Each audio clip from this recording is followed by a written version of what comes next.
கட்சி ஆரம்பிச்ச புதுசுல 12% மேல வர வர குறைஞ்சிட்டே அப்படி கிடையாது. வர வர குறையுதுன்னு நீங்க வேணா சொல்லலாம். அப்ப நாங்க 234 தொகுதியில நின்ன பர்சன்டேஜ இப்ப நீங்க சொல்றீங்க. 8.33 ஃபர்ஸ்ட் தேர்தலையும், அப்புறம் வந்த எம்பி எலெக்ஷன்ல 2009ல வந்து 10.33 வாங்கினது. நாங்க வந்து அனைத்து இப்போ 234லயும் நம்ம அசெம்பிளிக்கு நின்னோம்.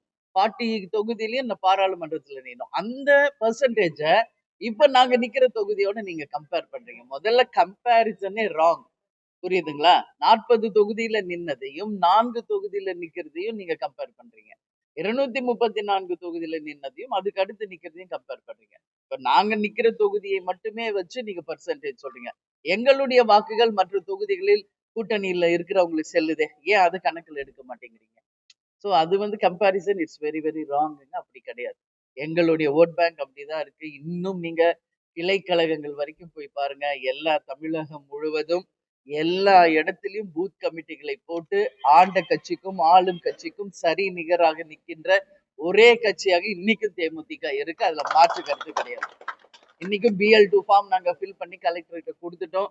234 தொகுதிக்கும் நான் இன்னும் 2-3 நாள்ல ஒரு மீட்டிங் தலைமை கழகத்துல இருக்குங்க. 234 தொகுதிகளுக்கும் மண்டல பொறுப்பாளர், மாவட்ட பொறுப்பாளர், தொகுதி பொறுப்பாளர், மாவட்ட செயலாளர்களோடு இணைந்து மிகப்பெரிய ஒரு ஆலோசனை கூட்டம் 4 நாட்களுக்கு சென்னையில நடக்க இருக்கிறது. எனவே நாங்கள் தயாராக இருக்கிறோம்.